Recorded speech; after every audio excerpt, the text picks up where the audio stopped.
She shot your wife, Carter. HOA president or not. That woman fired a gun in front of your 13-year-old. That's what Officer Grant said as he crouched beside the blood pooling near Lila's hand. And just a few feet away, Marlene Trask, president of the Maplebridge Hollow HOA, stood with her pistol still holstered, chin high, voice flat. She was trespassing, she said. I followed community safety protocol. She said it like a traffic report, like shooting my wife in front of our daughter was an item on her clipboard. My daughter Ivy was frozen beside me, her eyes wide, her hands trembling over her sketchbook. I could still see the red blooming through Lila's blouse, soaking into the soil she'd tended herself. She was gardening, I said, voice steady even when it shouldn't have been. Marlene didn't blink. Your wife crossed the boundary. Common property is protected. You'll find it in Section 12, I cut in, eyes locked on her. I wrote that clause as revision when I was asked to review it for the county. And if you're watching this right now, don't scroll, because what happened that day didn't end with the gunshot. It started with it. Subscribe now, because this isn't just another HOA argument. It's what happens when rules replace humanity. My name is Carter Halston. I'm the district attorney for Sylvan County. I've stood in courtrooms lined with criminals who swore they were justified. None of them ever wore a badge labeled community enforcement.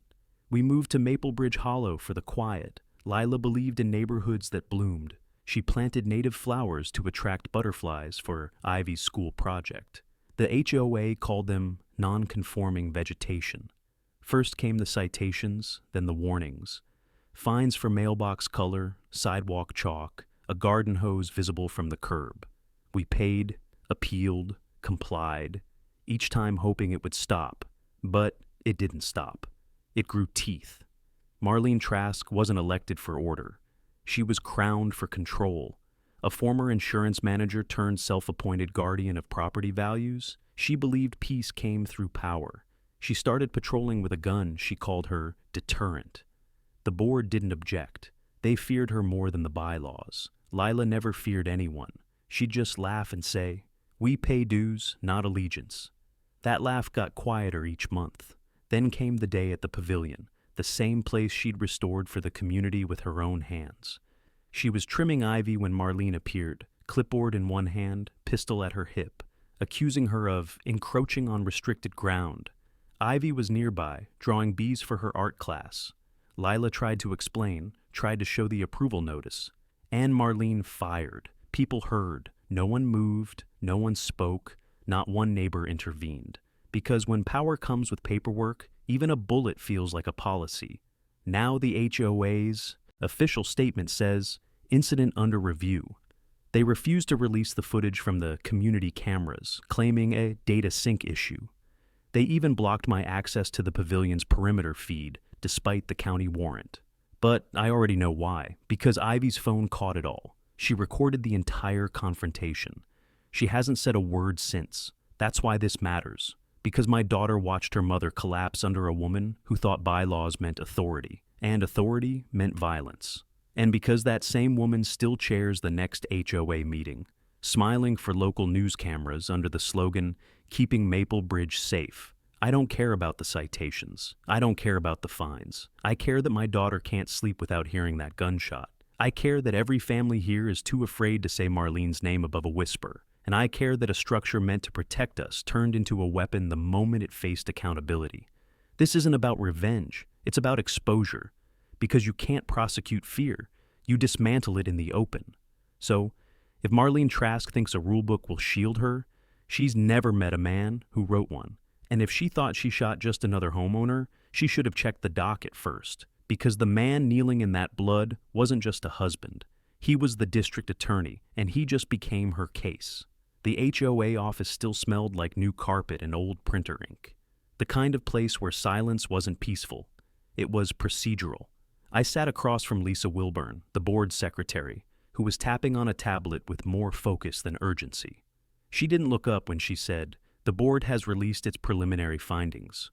President Trask acted within the scope of the HOA's community protection guidelines." I kept my hands folded. If I opened my mouth too early, the dam might break.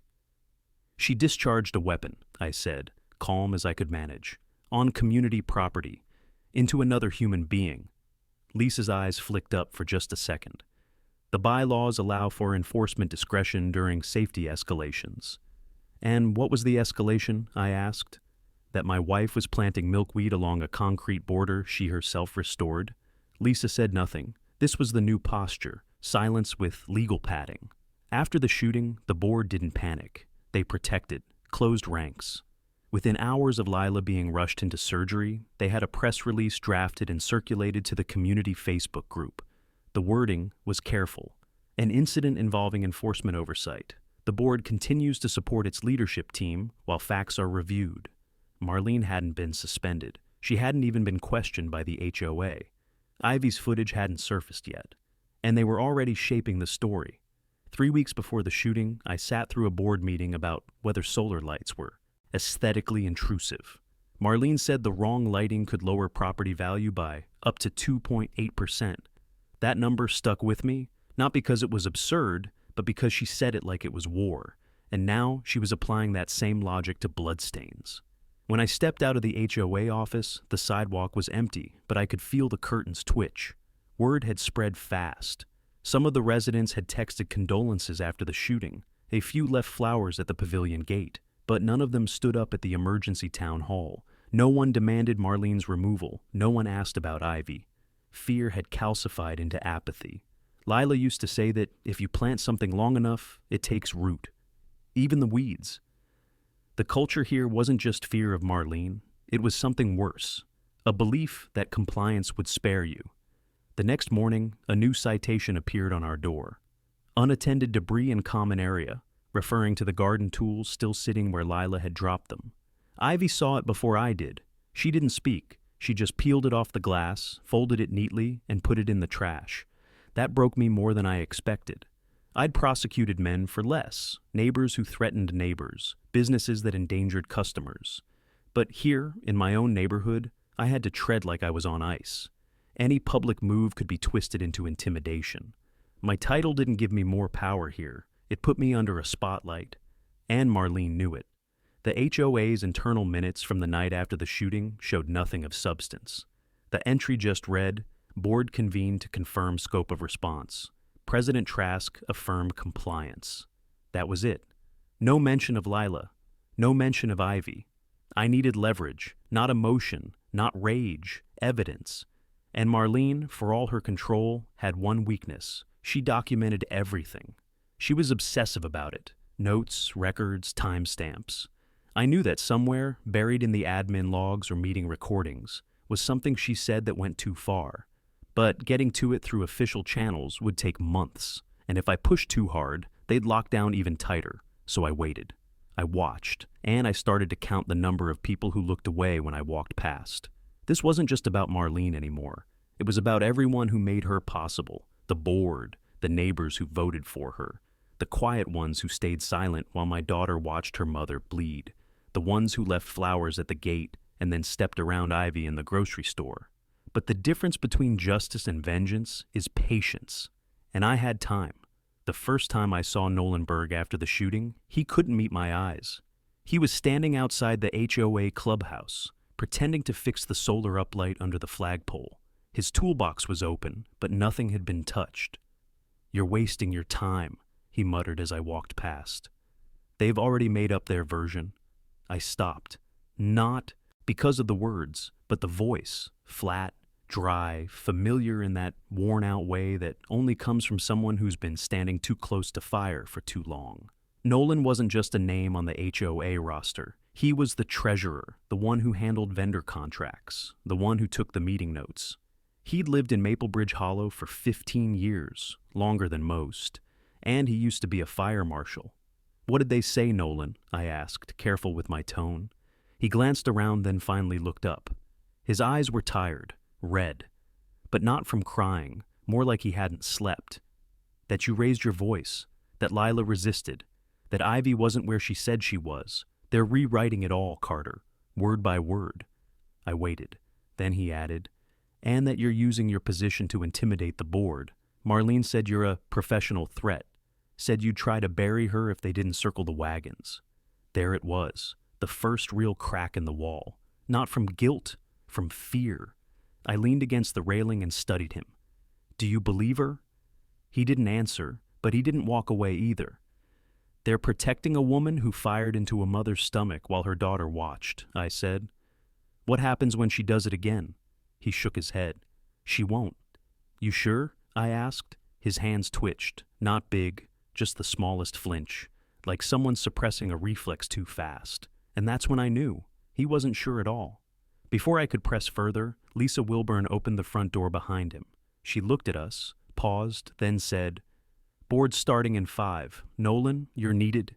He closed his toolbox and walked inside without another word. That night, Ivy woke up screaming. It had been weeks since the shooting, and she hadn't said Marlene's name once. She just called her. "She was staring at me, Dad," Ivy said between sobs. "Not at Mom, at me." I held her until she stopped shaking. I wanted to tell her she was safe, but I'd prosecuted enough child endangerment cases to know better. The scars don't show up on scans. After she fell asleep again, I sat in the dark, staring at Lila's desk. Her planner was still open to the last week of her garden committee notes. The page was smudged. I don't know if it was dirt or blood. I didn't touch it. The next morning, a letter arrived. Not an email, not a citation slip. A formal letter. HOA letterhead, certified. "Dear Mr. Halston, the board has determined that continued recovery presence on the pavilion grounds constitutes disruption of community aesthetics and is therefore suspended until further review." They were banning Leela from the very place she was shot. The board hadn't just chosen Marlene. They were protecting the brand, the illusion of order.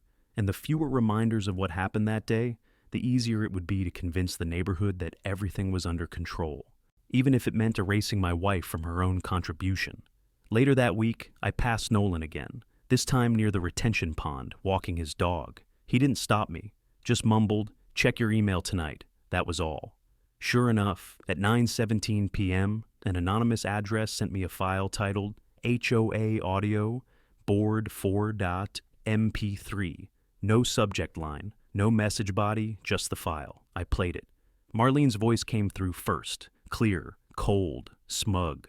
"If someone steps out of line, we make the correction. If it scares people into following the rules, that's the cost of compliance. I'm not here to win popularity." Silence. Then Nolan's voice, quiet and unsure. "But a firearm, Marlene?" Her interruption was sharp. "It worked." My hands curled into fists. That recording wasn't admissible in court, not yet. But it was something. A fracture.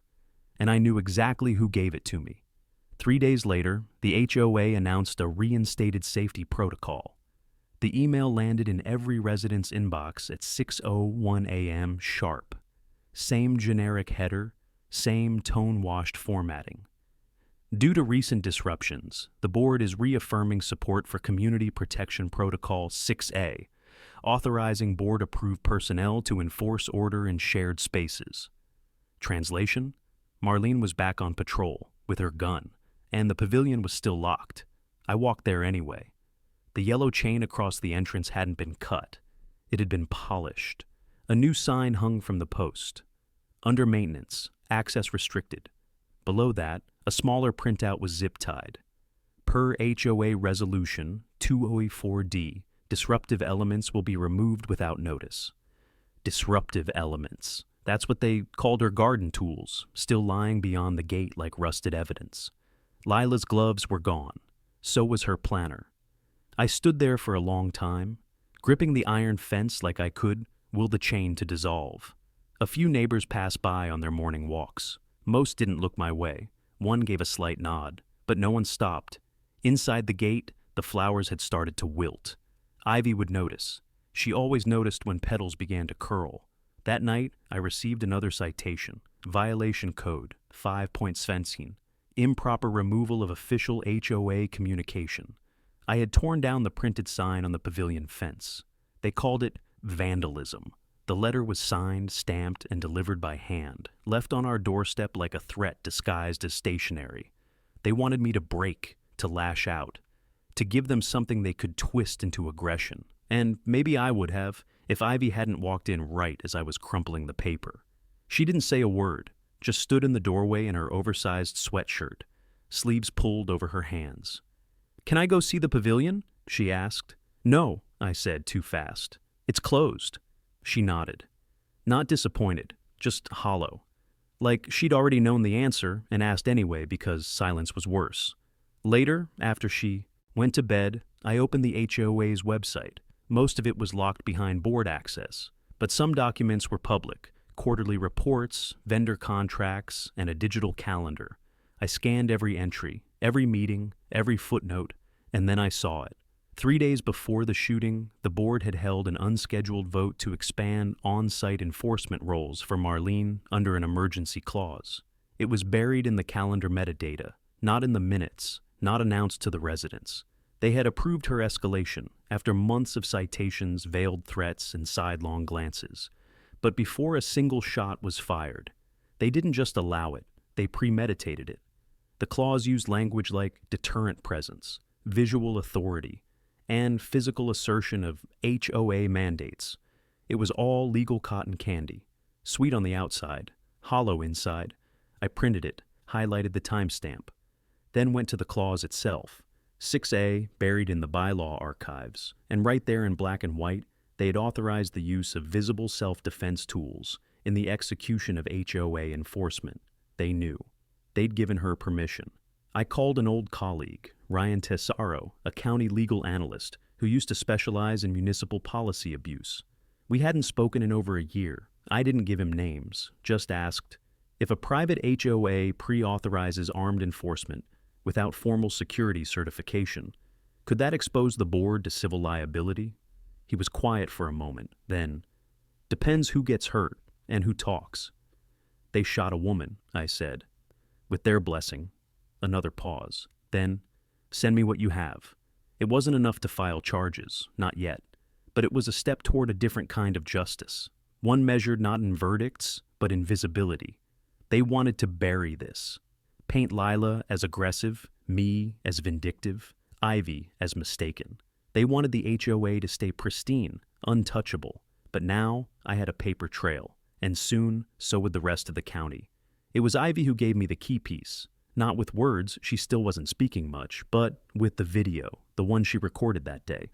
She hadn't shown it to me right away. Maybe she was afraid or ashamed, or maybe she didn't want to remember it at all. But on a quiet Saturday morning, she walked into my office and handed me her phone. "I saved it before they took Mom's things," she whispered. I stared at the screen for a long time before I pressed play. It began innocently, like a child recording a project. Lila was crouched near the pavilion's edge, humming softly while arranging planters.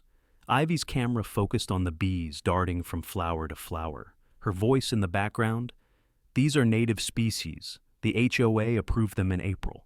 Then Marlene entered the frame, clipboard in one hand, firearm visible on her belt. Her tone wasn't raised, but her words were sharp. "You've exceeded the shared ground. Border by 6 inches. That's grounds for enforcement."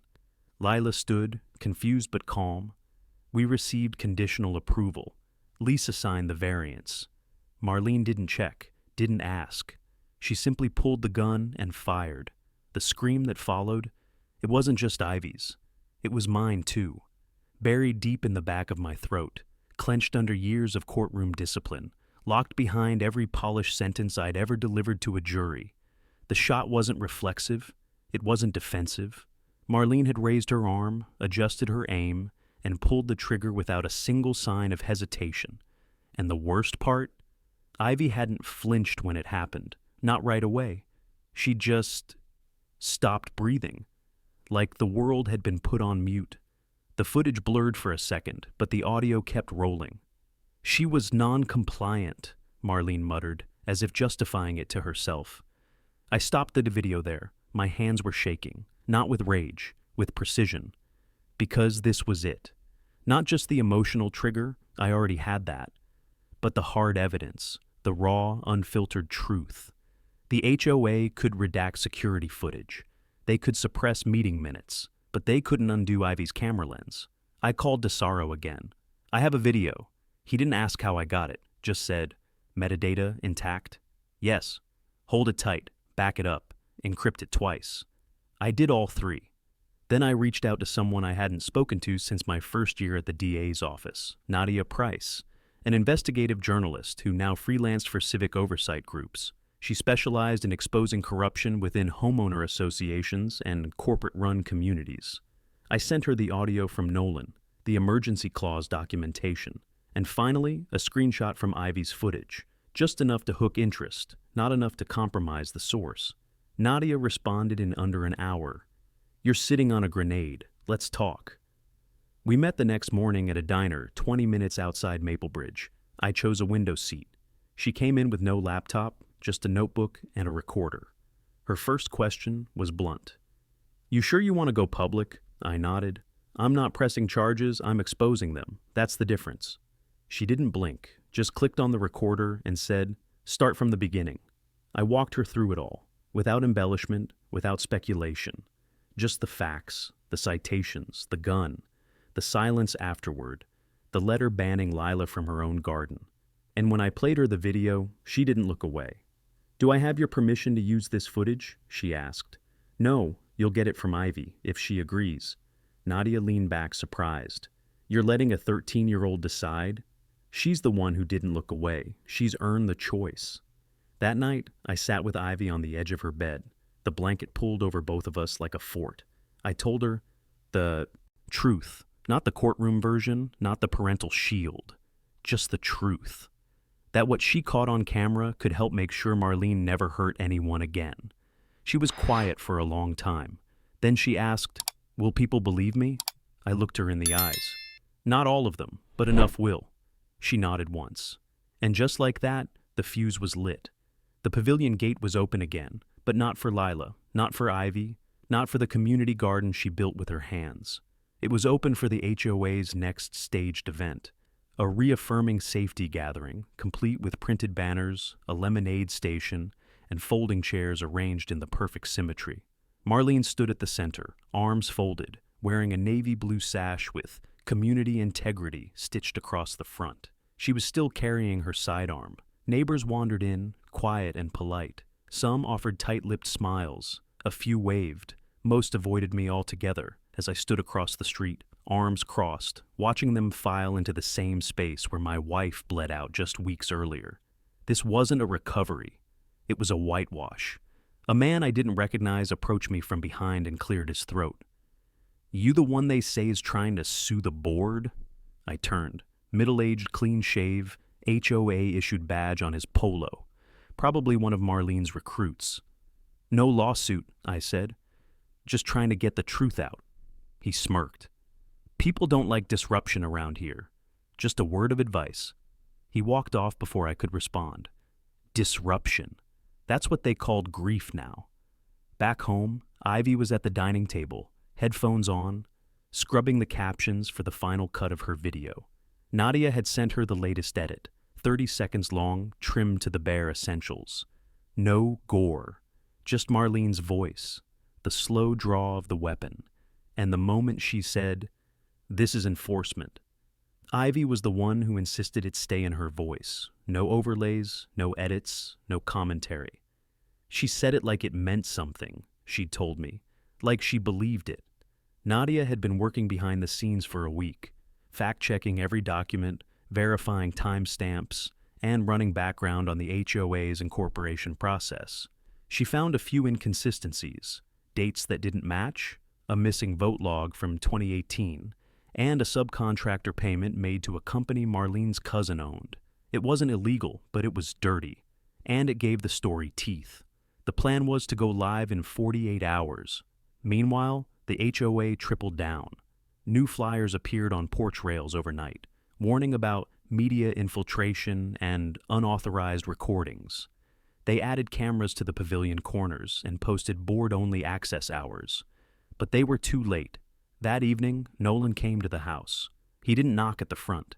He came through the side gate and waited near the garden beds Lila had once weeded with ivy in the spring. He looked tired, more than usual, like he hadn't just lost sleep, but something heavier. Trust, maybe. "You should know," he said, voice low. "They've retained a crisis PR team, out of state, the kind that flips narratives for politicians in trouble." I nodded. "That tells me they're scared." He held out a USB. "Meeting backup. They tried to delete it off the cloud, but I kept physicals. This one's from 6 months ago. I plugged it into my laptop later that night. The audio crackled for a few seconds before stabilizing. Marlene again. If residents won't comply with aesthetics voluntarily, we introduce a deterrent, visual, structural, emotional, nothing serious, just enough to assert presence. Someone else on the board asked, "Are we actually allowed to say that?" Marlene replied, "It doesn't matter what we say, it matters what they fear." There it was. I emailed it to Nadia. The next day, Ivy printed out a photo of Lila kneeling beside the pavilion, holding a pot of marigolds. She taped it to the front of our mailbox with a handwritten note. She belonged here. It wasn't loud. It wasn't political. But it was the first time Ivy put something in public since the shooting, and that meant more than she realized. Later that night, as I stood alone in the kitchen, I heard her quietly humming, the same tune Lila used to hum while planting. And that's when I knew. We weren't just exposing them. We were reclaiming what was ours. Nolan didn't use the front door again. This time, he left a manila envelope on my back porch, tucked beneath a bag of potting soil, like it was contraband. Ivy spotted it first. "There's something by the rosemary," she said, eyes narrowing. Inside was a single page, an internal HOA memo titled Pre-Release Strategy, for board only, stamped 3 days ago. It outlined the planned spin cycle to combat online misrepresentation. The language was scrubbed clean, but the meaning was sharp. Anticipate retaliatory narratives from affected household. Deploy positive messaging from compliant residents. Position enforcement action as contextually justified due to prior warnings and repeated violations. No mention of Lila's name, just affected household. No remorse, no reconsideration, just containment. There was a sticky note on the back in Nolan's handwriting. They're bringing in a lawyer for public optics, not legal defense, media management only. You have 24 hours before they try to kill the story. That night, Nadia called. The story was ready. She'd verified every document, traced the HOA's budget misallocations, and confirmed the board's failure to file amended bylaw updates for the last 2 years. The forensic audio technician had authenticated both the Nolan recordings and Ivy's footage. Metadata intact, no signs of tampering. "We'll lead with the video," Nadia said. "Then layer in the timeline. We'll make it about systemic abuse, not just a single shot." "And Ivy?" I asked. "She's the heart of the story," she said, "but only if she still agrees." I knocked on Ivy's door around midnight. She was still awake, tracing lines in her sketchbook, over and over, the outline of a woman's hand in a garden glove. "She's ready," she said before I could ask. "I want people to see what I saw. I want them to hear her voice before she pulled the trigger." I nodded, didn't trust myself to speak. By morning, the video was scheduled for release at 5 p.m. sharp. At 9:17 a.m., the HOA sent out a mass email titled Urgent Community Misrepresentation Alert. It warned residents of malicious editing, selective footage, and ongoing attempts to destabilize Maplebridge values. It ended with a subtle threat. Legal action may be taken against individuals who defame the board or circulate confidential materials. 10 minutes later, someone slid another citation under our door. Violation code 8.01, unauthorized media interactions. They weren't even pretending anymore.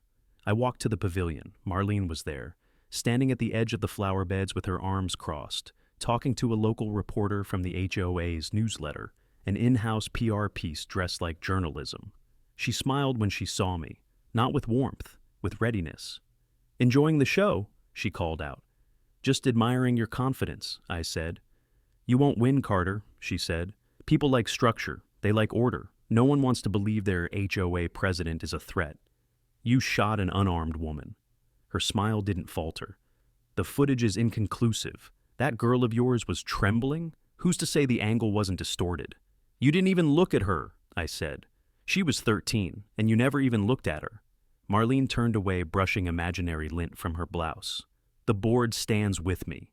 We'll see where the county stands by tomorrow." She didn't respond. I didn't expect her to. Back home, Ivy and I sat side by side on the couch as the upload bar inched across the screen. Nadia's headline was simple: "Shot in the garden, How a homeowners association crossed the line. The thumbnail was Ivy's frame, Marlene's hand frozen mid-draw, her mouth forming the word enforcement. We released it at exactly 5:00 p.m. By 5:07, it had over 10,000 views. By 5:12, someone had emailed me a copy of the HOA's emergency board response meeting agenda.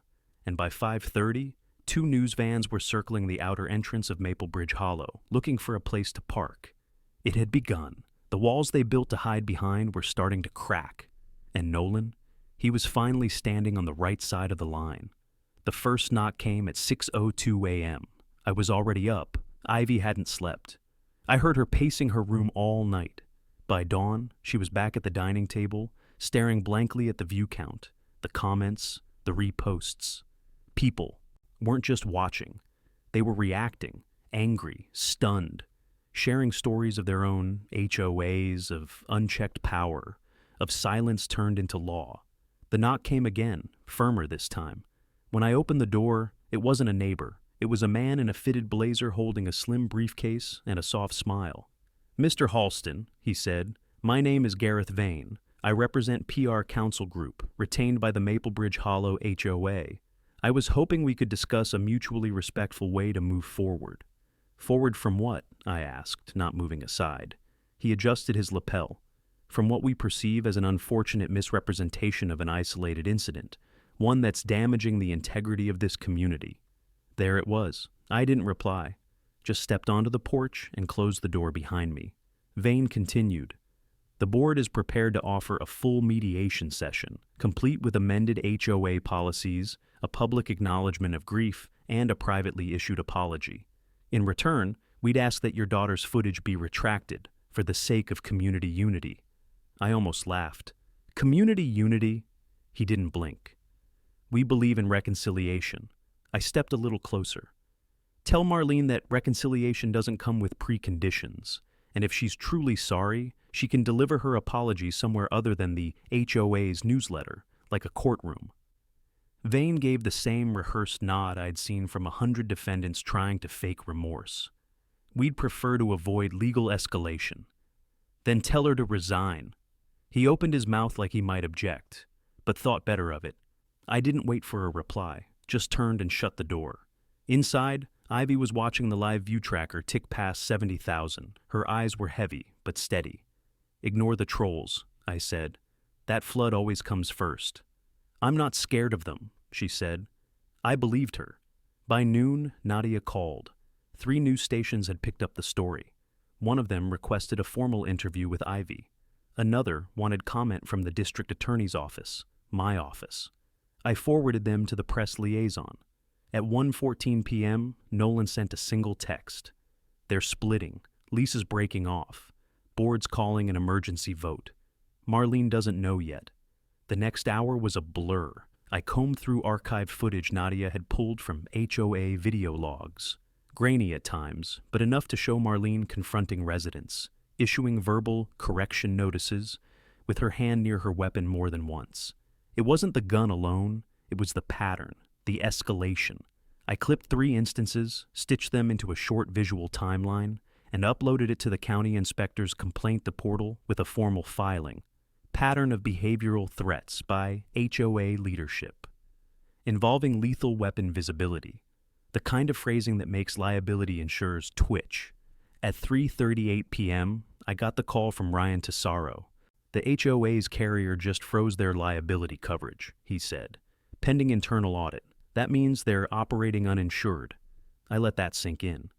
"Which means," he continued, "any incident now becomes direct exposure. They can't hide behind policy coverage. If Marlene so much as looks at someone wrong, they're liable in full." He exhaled. "You broke them, Carter. Quietly, legally, no theatrics." "No," I said. "I just gave them a mirror." By 5ing, word had spread. Neighbors who hadn't looked at us in weeks were now watching from behind fences. A few even nodded. One woman left a basket of fresh bread and a note. "Thank you for showing us what we refused to see." Ivy read it twice, then tucked it in her sketchbook like a pressed flower. That evening, I found her at the edge of the garden beds, pulling out the weeds, the ones that had grown wild since the HOA locked it all down. She didn't ask permission, she didn't need to. "I'll plant something new," she said, "something that stays." I looked at the empty soil, the pale stems, the tiny fingerprints in the dirt. "You already did," I said. At 7:42 a.m., I received an anonymous envelope, plain, unmarked, slid through the mail slot like it had been smuggled under cover of dawn. Inside was a single page, a transcript, HOA Board emergency meeting date, yesterday, 6:30 p.m. Excerpt, Lisa Wilburn. "We need to consider a motion to suspend Marlene immediately. The liability exposure is catastrophic. Greg Fenton." She's not going to step down quietly. Lisa? Then we don't give her a choice. No signatures, no recording, just that one page. But it told me everything. The board was fracturing. I forwarded it to Nadia. She confirmed the document's language matched the format used in previous board minutes. Nolan must have leaked it. But this time, he hadn't come to the door or used a USB. He was distancing himself, letting the collapse happen from within. By midday, the fallout began to ripple. The pavilion's gates were unchained and wide open. No announcement, no warning, just open, no more padlocks, no flyers, no guards. The chain itself lay coiled in the grass like a dead snake. Ivy noticed first. We walked down together, slow, not sure if it was a trap or a surrender. There were no cameras up, no signs. The banner that had once hung across the trellis, Community Integrity, was gone. In its place, a folded piece of notebook paper had been stapled to the gate. "We're sorry. It should never have come to this. We don't all stand with her. No name, but the apology was enough. For now." Ivy stepped inside, pulling her sketchbook close to her chest. The beds were overgrown, but not beyond repair. Her hand hovered over the soil, then gently touched the same spot where Lila had knelt. She didn't speak, but she didn't cry either. Instead, she opened to a blank page and started to draw. By late afternoon, 3 HOA board members resigned, publicly. Their statements were short, formal, loaded with the kind of legal distance that reads like guilt without admission. Lisa was the first. She cited irreconcilable conflict with current leadership and a need for transparency moving forward. Greg followed an hour later. The third, someone I barely knew, just left a voicemail on the HOA line and walked away from the neighborhood entirely. His house was listed online by sundown. Then came the last thread. The HOA's insurance company issued a formal withdrawal of coverage, effective immediately. It was over. Marlene hadn't responded yet, not in public, not in the press, not through counsel. But silence in this case was just another kind of retreat, and I wasn't done. That night, Ivy sat with me on the porch. Her sketch pad was full, 12 pages of moments, reconstructed from memory. One of them showed Lila, smiling, standing in front of her garden, with dirt on her knees and sun in her hair. Another showed Marlene, her hand frozen mid-reach for the weapon, face blank, no badge, no clipboard. Just a woman, caught in the act of becoming the thing she claimed to fight. "I want to put them up," Ivy said softly. "Not on social media, just here, around the pavilion." She didn't wait for approval, just gathered a stack and slipped inside, cutting pieces of tape with steady hands. I followed her, silent, past the point of giving her permission. At the pavilion, we found empty space. Ivy taped each drawing along the posts, like a gallery of memory, one sketch at a time. Neighbors began to stop and look. They didn't speak, just stared. Some long enough to realize what they were seeing. Some long enough to look ashamed. When Ivy finished the last page, she stepped back and looked at them all in a row. "She won't erase this," she said, "even if she tries." And I believed her.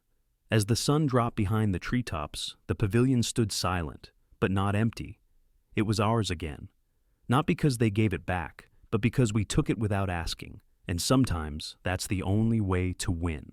At 9:03 a.m., Marlene finally spoke. Not through the HOA, not through a lawyer, through a shaky 2-paragraph email blasted to the entire Maplebridge Hollow mailing list.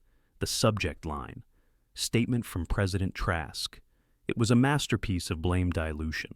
She called the shooting a deeply regrettable outcome of a misunderstanding, claimed the footage lacked full context, and ended with a line that would have been laughable if it hadn't made my daughter flinch.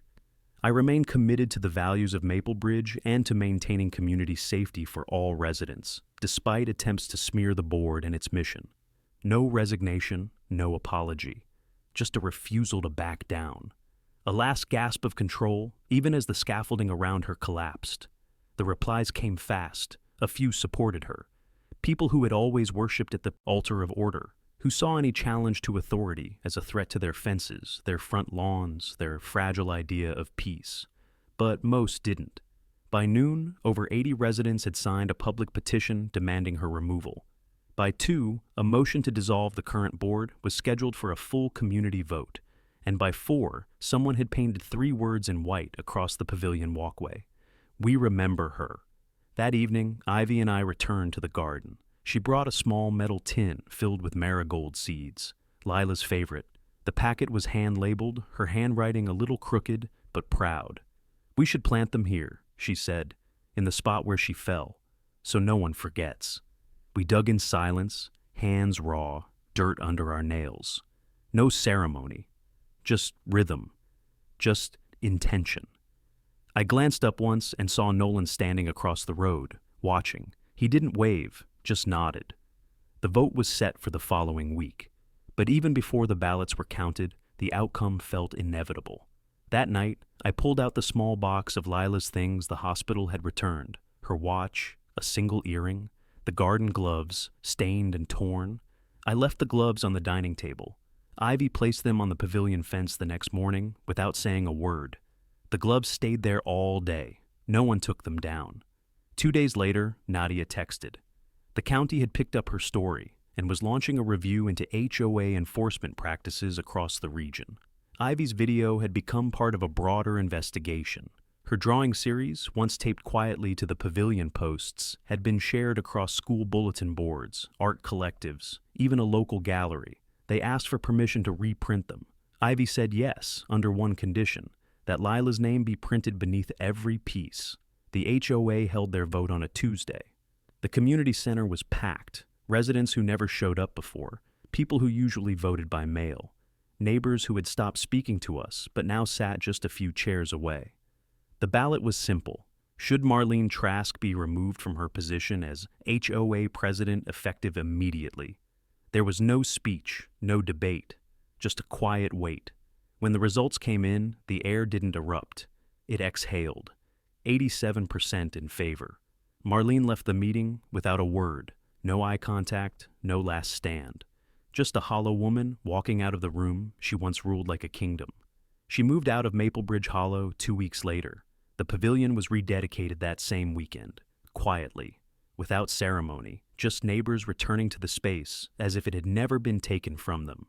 Ivy hung a laminated print of her drawing, the one of Lila kneeling beside the planter, and pinned it to the pavilion wall with a clear sleeve. Underneath she wrote, "For the ones who stay kind, even when power forgets them."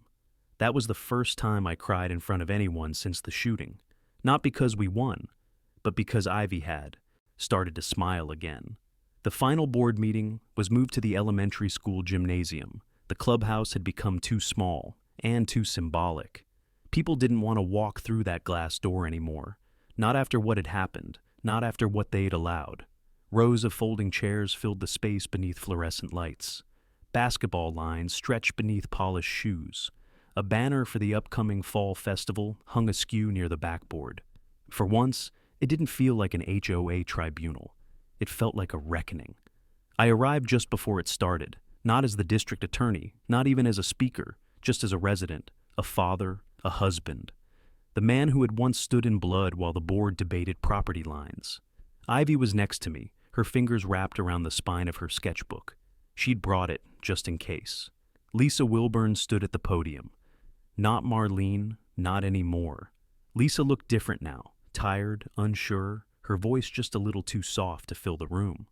We're here today to discuss a full restructuring of the Maplebridge Hollow Homeowners Association, she began, including the revision of all enforcement policies, oversight guidelines, and member rights. People didn't clap, they listened.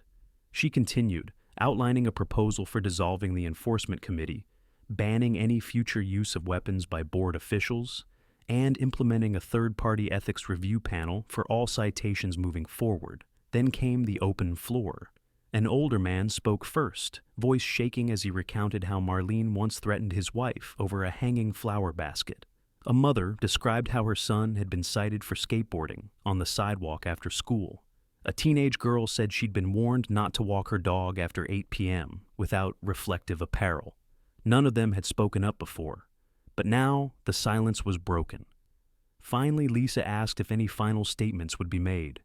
One or two people glanced my way, then quickly looked down again. I didn't move, but Ivy stood. No one stopped her. She walked to the front, all 5'2" of her, in scuffed sneakers and a hoodie with faded ink from her last art class. She placed her sketchbook on the podium and opened it to the page of Lila planting marigolds. "My mom didn't break any rules," she said quietly. "She just loved flowers." The room was still. She got permission. She followed the process. But that didn't matter, because someone decided that rules were more important than people. She turned the page to the drawing of Marlene, half-shadowed, half-weapon. I saw everything. I remember every second. She didn't shoot because she was scared. She shot because she was used to everyone backing down. Ivy took a breath. Her voice didn't shake. "Please change the rules, not just the paper ones, the ones in your heads, the ones that make you think power means pointing at someone and saying, 'You don't belong here.'" She closed the book and walked back to me. I didn't speak. I didn't need to. She'd said what I couldn't. Lisa cleared her throat. "Thank you, Ivy Halston. Your words have been recorded in the meeting's permanent transcript." And then, for the first time in HOA history, the residents voted on record for a full policy overhaul. It passed, not by a narrow margin, by a landslide. Afterward, people lingered, not out of obligation, out of something quieter. Maybe shame, maybe healing. Nolan approached us in the hallway. "She did more in 5 minutes than we did in 5 years, he said. Ivy smiled faintly. "You helped. You gave us the start." He nodded and walked away. Outside, the sky had turned the color of dust-split lavender, the kind of evening Lila would have insisted we walk through barefoot, just to feel the chill settle into the grass. Ivy looked up at me. "Can we go to the pavilion?" We did. It was quiet there. The sketches still hung on the posts. Someone had brought fresh compost. Someone else had cleared the weeds. No one asked permission. They just did it. For the first time in a long time, Maplebridge felt like a neighborhood again. Not because of the rules, because we rewrote them. They renamed the pavilion 2 weeks later. No vote, no plaque. Just a simple hand-painted wooden sign hung above the entrance, secured with wire and hope. It read, "Lila's Grove." It was Ivy's idea. She didn't ask for approval. She didn't bring it to the board. She just made it. Pressed the brush herself, sanded the corners, painted her mother's name in soft, trailing cursive that looked like wind moving through leaves. Nobody took it down. By then, the garden had begun to heal. Neighbors had started leaving things, seedlings, stones with names painted on them, handwritten notes folded beneath flower pots. What started as quiet memorials became something else: collective ownership, shared peace. The HOA board was gone. A new one had been elected, smaller, volunteer only, bound by stricter transparency laws and barred from any enforcement roles beyond code compliance and lawn reminders. No weapons, no patrols, no threats. Marlene left the state entirely. Her house sold fast, too fast. Rumor had it, she tried to sue for defamation. The insurer refused to represent her. Without board protection, she was just another woman trying to outrun a headline that now lived online forever. The last time I checked, Ivy's video had reached over 4 million views. News outlets had done follow-ups, think pieces. Legal analysts broke down the failures of HOA power structures across the country. State legislation was quietly being drafted. Nothing major yet, but the door had cracked. Change was happening, and it started with a girl who refused to look away. On a quiet Sunday morning, Ivy and I stood at the edge of the garden beds. The marigolds she planted had bloomed late, fiery yellow, orange, and rust red. Lila's gloves still hung on the fence. Post, now weathered and faded, the fabric stiff from dew and sun. Ivy reached for them, held them for a moment, then let them go. "They belong here," she said. I nodded.